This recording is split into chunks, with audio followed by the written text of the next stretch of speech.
कर्नाटक। रात के करीब 1:30 बज रहे थे। घने जंगल के बीच अचानक गोलियों की आवाज गूंजती है। चारों तरफ सन्नाटा था, हवा तक रुक गई थी। लेकिन उस सन्नाटे को चीरती हुई कुछ चीखें सुनाई देती हैं और फिर सब कुछ फिर से शांत हो जाता है। सुबह जब सूरज की पहली किरण जंगल की जमीन पर पड़ती है तो वहां जले हुए टेंट, टूटे हुए हथियार और पुलिस वालों की कुछ लाशें दिखाई देती हैं। यह कोई साधारण हमला नहीं था। यह उस आदमी की मौजूदगी का संकेत था जिसका नाम सुनते ही पुलिस से लेकर नेता तक सिहर जाते थे। वह आदमी था वीरप्पन। लेकिन सवाल यह है कि आखिर एक साधारण इंसान कैसे इतना खतरनाक बन गया, कैसे उसने पूरे सिस्टम को चुनौती दी और क्यों उसकी कहानी आज भी लोगों को डराती और आकर्षित करती है। यह कहानी सिर्फ एक अपराधी की नहीं है। यह कहानी है जंगल, सत्ता, डर, लालच और इंसानी मानसिकता की। वीरप्पन का जन्म 1952 में तमिलनाडु के एक छोटे से गांव गोपीनाथम में हुआ। यह इलाका कर्नाटक और तमिलनाडु की सीमा के पास था। घने जंगल, पहाड़ और दूर दूर तक फैली हुई वीरानी, यही उसका बचपन था। गरीबी उसके जीवन का हिस्सा थी, लेकिन उससे भी ज्यादा बड़ा असर था उस माहौल का जिसमें वह बड़ा हुआ। यह इलाका तस्करों और शिकारियों के लिए जाना जाता था। बचपन से ही उसने बंदूक देखी, शिकार देखा और कानून को तोड़ते लोगों को देखा। कहते हैं कि उसने सिर्फ 10 साल की उम्र में पहला शिकार किया और 17 साल की उम्र तक आते आते वह जंगल के हर रास्ते को पहचानने लगा था। वह जानता था कि कहां से गुजरना सुरक्षित है और कहां खतरा है। धीरे धीरे वह हाथी दांत और चंदन की लकड़ी की तस्करी में शामिल हो गया। यह काम आसान नहीं था, लेकिन जंगल उसका घर था और यही उसकी सबसे बड़ी ताकत बनी।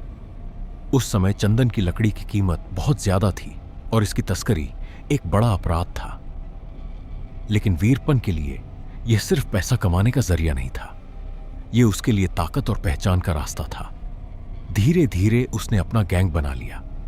उसके साथ कुछ ऐसे लोग जुड़ गए जो उससे डरते भी थे और उसे मानते भी थे। उसका नेटवर्क बढ़ता गया और उसका नाम जंगल से निकलकर शहरों तक पहुंचने लगा। लेकिन असली मोड़ तब आया जब उसने पुलिस को चुनौती देना शुरू किया। अब वह सिर्फ तस्कर नहीं था, वह एक ऐसा नाम बन चुका था जिससे सरकार भी डरने लगी थी। उसने कई पुलिस वालों को मार गिराया, कई ऑपरेशन फेल कर दिए और हर बार वह जंगल में गायब हो जाता। उसकी सबसे बड़ी ताकत थी उसका दिमाग। वह सिर्फ बंदूक से नहीं, रणनीति से लड़ता था। वह पुलिस की हर चाल को समझ लेता था। धीरे धीरे उसका आतंक बढ़ता गया। 1990 के दशक में उसका आतंक अपने चरम पर था। उसने सैकड़ों हाथियों का शिकार किया, हजारों टन चंदन की लकड़ी की तस्करी की और कई हाई प्रोफाइल हत्याएं की।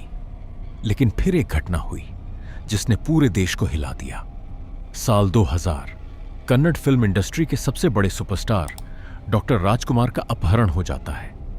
यह कोई आम अपहरण नहीं था, यह एक ऐसा कदम था जिसने पूरे सिस्टम को हिलाकर रख दिया। वीरप्पन ने राजकुमार को उनके घर से अगवा कर लिया। पूरा कर्नाटक सड़कों पर उतर आया। लोग गुस्से में थे, सरकार पर दबाव बढ़ता जा रहा था। वीरप्पन ने कई मांगे रखी। उसने अपने लोगों की रिहाई और सरकार से करीब 20 करोड़ की मांग की। करीब 108 दिन तक राजकुमार उसके कब्जे में रहे। आखिरकार बातचीत के बाद राजकुमार को रिहा कर दिया गया। लेकिन इस घटना ने वीरप्पन को एक मिथक बना दिया। अब वह सिर्फ एक तस्कर या डकैत नहीं था, वह एक ऐसा नाम था जो सिस्टम को चुनौती देने की हिम्मत रखता था। लेकिन हर कहानी का एक अंत होता है। सरकार ने तय कर लिया कि अब इसे खत्म करना ही होगा। सरकार ने उसे पकड़ने के लिए एक स्पेशल टीम बनाई जिसे स्पेशल टास्क फोर्स कहा जाता था। इस टीम का नेतृत्व उस समय के सीनियर पुलिस अधिकारी के विजय कुमार कर रहे थे। ऑपरेशन को सफल बनाने के लिए पुलिस ने सीधे हमला करने के बजाय एक चालाक योजना बनाई। उन्होंने वीरप्पन के करीब पहुंचने के लिए अपने ही लोगों को मुखबिर बनाकर जंगल में भेजा। इन लोगों ने धीरे धीरे वीरप्पन का विश्वास जीत लिया। कुछ समय बाद वीरप्पन को आंखों की समस्या होने लगी। उसे इलाज की जरूरत थी और यही पुलिस के लिए सबसे बड़ा मौका बन गया। एसटीएफ ने योजना बनाई कि उसे इलाज के बहाने जंगल से बाहर लाया जाए। मुखबिरों ने वीरप्पन को विश्वास दिलाया कि एक सुरक्षित एम्बुलेंस उसे अस्पताल ले जाएगी। वीरप्पन इस जाल में फंस गया और अपने 3 साथियों के साथ एम्बुलेंस में बैठ गया। लेकिन असलियत कुछ और ही थी। वह एम्बुलेंस पुलिस की पूरी तरह से कंट्रोल में थी। जैसे ही एम्बुलेंस तय जगह पर पहुंची, एसटीएफ के जवान पहले से ही घात लगाकर बैठे थे। जगह का नाम था धर्मपुरी के पास पप्परपट्टी इलाका। जैसे ही एम्बुलेंस रुकी, पुलिस ने उसे चारों तरफ से घेर लिया। कुछ ही मिनटों में गोलियों की आवाज से पूरा इलाका गूंज उठा। करीब 20 मिनट तक चली इस मुठभेड़ में वीरप्पन और उसके तीनों साथी मारे गए। इस पूरे ऑपरेशन को बेहद गोपनीय रखा गया था। यहां तक कि कई वरिष्ठ अधिकारियों को भी आखिरी समय तक इसकी जानकारी नहीं थी। ऑपरेशन कोकून की सफलता का सबसे बड़ा कारण था धैर्य और सही समय का इंतजार। करीब 2 दशकों तक फरार रहने वाला वीरप्पन आखिरकार पुलिस की रणनीति के आगे हार गया। इस ऑपरेशन के बाद के विजय कुमार की काफी सराहना हुई। उन्हें इस सफलता के लिए कई पुरस्कार भी मिले। लेकिन आज भी यह सवाल उठता है कि क्या वीरप्पन को जिंदा पकड़ा जा सकता था, या फिर यह ऑपरेशन ही एकमात्र रास्ता था।